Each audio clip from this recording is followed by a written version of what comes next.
Hi, and welcome to this week's weekly reflection, or this week. I don't even know what day it is today. Oh, I know what day it is, but what weekday it is. But yeah, it doesn't matter. It's a reflection. I would say. And I would like to talk about certain books I've read during the year, because this is the last post I'll do for 2019. So I thought doing a little bit of reflection, but also on a certain topic. And I've read 3 books during the year which are about living a healthy life. So I thought that could be very interesting to talk about. And the first book is, and there's 3 different languages as well, which I think is just that's a topic by itself. It's a fun thing. And the first book is Hjärnstark, which is in Swedish about exercise and how that affects the brain and your mental health. And that is a very good written and interesting book. I actually probably started reading it 2018 already, but it takes me a while to read books, or actually listen to books in my case.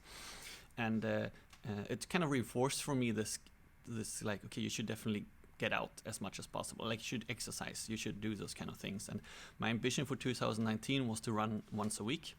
And I didn't really do that. I just checked it in the Wellbeef app, and it was 44 times I'd run this year. So almost 52 times, but still not. So that'll be also an aim for 2020 to kind of, 52 times I want to run. So it's not about running once a week, because that will not happen. You're sick sometimes, or you're busy or something like that. But it's about running 52 times during a year, I would say.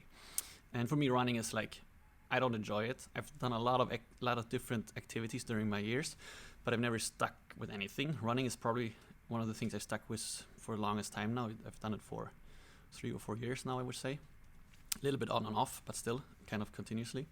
And for me, it's about running and getting tired. I run 20 to 30 minutes. Should probably run a little bit longer, 30 to 40 minutes or so, but it's too boring. So 20 to 30 minutes, that's what happens. And I don't understand people who are like, oh, need to run faster or longer distances or so. No way.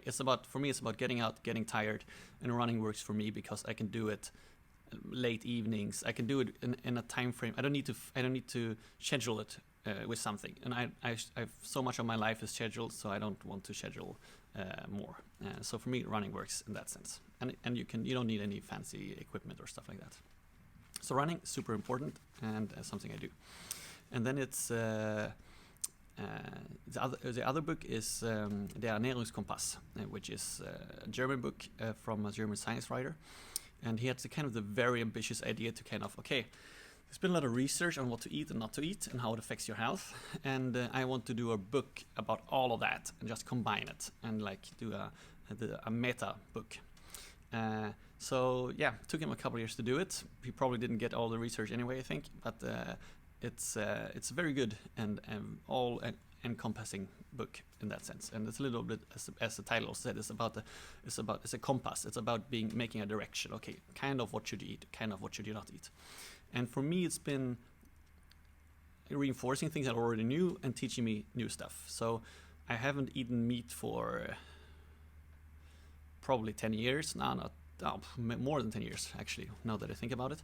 And that was a very conscious decision from my perspective, because meat is, I knew from my studies in physiology and in health that meat is bad for me as a person, and I also knew that meat is bad for the environment. So it's bad for me, bad for the environment. No good reason to eat it in that sense. So I stopped eating meat a long time ago, but I still eat fish, for example, because fish is good for me as a person, but it's bad for the environment. So, okay. So, and also over 10 years ago, it was a little bit harder to be vegetarian or vegan as it is now. So eating fish made it also a lot easier, which is important. You need to do things that work in your daily life. Otherwise, they don't work. So that kind of reinforced it, of course. So yeah, eating meat in general, bad, especially red meat. You shouldn't eat red meat. But also taught me some new things. For example, that they've done studies on certain classes of food. So, for example, nuts. It turns out nuts are really good and really healthy in a lot of different ways. And they even had done studies where people got to eat their normal food and then just added nuts. So they actually ate more. They ate whatever they ate normally, and then they just also added nuts. And it turns out that those people had better health then the control group would just continue to eat their normal food. So it's like there's like something with the nuts with different oils in them, for example, and nutrients in them that just makes them healthy to add to whatever you're already eating. So that's one of the things to think about for 2020. Add nuts if you can. Just do it. It's better for you, better for your health, for your heart. They actually control the group actually lost some weight compared to the control group, and had better fat values in their blood. So yeah, so that's something to think about. It's a good thing to do. And then another thing which is similar is yogurt. So for example, I looked into dairy products, so milk, butter, all those kind of things. And dairy products were really hard to categorize, it turns out, because there were a lot of studies showing that dairy products are bad and a lot of studies showing dairy products are good. And it turns out that's because dairy products are very different depending on what kind of dairy product they are. And it turns out yogurt is actually a very good dairy product, while a lot of the other dairy products like milk or butter and stuff like that, it's actually quite bad. So if you eat dairy product, you should eat yogurt, and yogurt is also one of these things which is kind of, it's good for your health. Like it makes you live healthier, it makes your life healthier if you add yogurt to your life, even if you continue to eat everything else as normal. If you add yogurt, you'll live a healthier life. So adding yogurt and adding nuts is something you can add to your diet, and it will make you better, even if you don't change anything else. That's something to keep in mind, and very interesting. Didn't know that. So that kind of affects also. There was a lot of other small things in that book, of course, like okay, what kind of vegetables are good to eat and what are not good to eat and stuff like that. So it kind of reinforced for me. Okay, you should of course eat a lot of vegetables. You shouldn't eat meat, and you should, for example, try to eat more nuts if you can, in one way or another.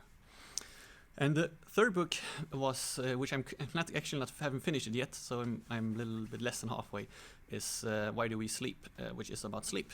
And that's also a really interesting book. It talks about like what happens in our brain during sleep, and also a lot of from the social perspectives as well. Like, okay, we actually perceive sleep as something which is unnecessary, like we're not awake, like it's a waste of time to sleep. And the book kind of says like it's the opposite, like sleep is actually maybe the basic mode, and sleep is when we're actually very alive. It's just that we can't do anything with it. So sleep is super important, and a lot of our like mental health is affected by lack of sleep. So that book definitely, like I've always, not always, but like for the last 5 years or so, I've realized I don't really function as good if I don't sleep for 8 hours a day. So sleeping 8 hours a day is something I've been quite hard on to do during the last couple of years, and that's definitely something I will continue with now that like when you get the science part of it as well, why you actually should do it. But it also talks a little bit about, okay, so 8 hours is probably enough. You don't need to, that doesn't need to be more, but there's also a big difference between like 6 hours, 7 hours, and 8 hours. So it's really like, even if it's very tempting to kind of say, okay, I sleep a little bit less, then it's like, but it really makes a big difference. So having those 8 hours is really important. The book also says like actually the natural rhythm for sleeping is 7 hours during the night and 1 hour during the day, which is something which is kind of hard to do. I'll see if I can fit it into my life 2020 somehow. But that's actually our biological like rhythm they've found during studies. Like it's not sleeping super long during night, but sleeping or sleeping long during night, but also having like a siesta or something during day. And something which you can still see biological in people, like people get tired in the middle of the day, like for example after having lunch and stuff like that. So which of course everybody kind of also feels. But yeah, that's a bit like we should sleep at that time. That's biologically in our body, which is very interesting to find out. A lot of other things as well. The book talks a lot about how sleep changes during life. For example, that teenagers have the biological clock in teenagers is 2 hours later than the parents, for example. So teenagers don't get tired at the same time as their parents when they're in certain ages. They get tired about 2 hours later. So they want to sleep about 2 hours longer. That getting up early as a teenager is actually really bad for you, for your mental health. Like you shouldn't do that. You should sleep. People should sleep in general. Like if people are tired, people should sleep. Super important for a lot of reasons. Also talks about later in the book they'll talk about sleeping medicine, for example, and how that affects you, which is probably not very good because it probably does certain bad things. and but also like like if a lot of the problems we might have when we're at old age might come from the actually lack of sleep, because we wake more during night because we need to go to the toilet, for example, or stuff like that. So it's a really interesting book. And this one is in English, so I can recommend that to everybody who can understand this video to read that. So why do we sleep? It reinforces certain things which are kind of common sense or things you already knew, but it also like it gives you the science behind it. Okay, why is it like this? And it also spells away some of the myth. So for example, can you recoup sleep? If I go for a longer period and don't sleep, then I'll sleep longer nights instead afterwards. Like what does that do to my brain? It also talks about, for example, I've read before that during the medieval times, people slept in two phases. Like you went to bed when the sun went down, then you slept for like 4 hours, then you were actually awake for a couple hours in the middle of the night, and then you because you had like special night prayer and stuff like that. People had sex and stuff like that in the middle of the night, and then you went to sleep again until dawn, and then you went up. But that, for example, he says there's no biological reasoning for that. Like that's not how the it's definitely something which probably happened, but that was a cultural thing and not a biological thing, for example, and stuff like that. So it's a really interesting book about sleep, which I knew a little bit too little about before, I realized. So I'm very what the book doesn't talk about is, for example, sleep in the Nordics, like where it's kind of dark for 6 months and then kind of light for 6 months. How does that affect your brain? The book doesn't talk about those things. So that's something I will try to find out. And if anybody has any advice on that, let me know. But yeah, that's 3 books during the years on 3 different topics, and they kind of reinforces a lot of my like behavior things. So I'll take that with me in the future as well. I'll take with me that continue to run, so running roughly once a week, continue to sleep well, continue to eat as much of the greens as possible, and also about food. Also, it also says like gluten is something you should kind of avoid, and I've realized during last year that gluten is something I'm sensitive to, so I have stopped eating gluten since that.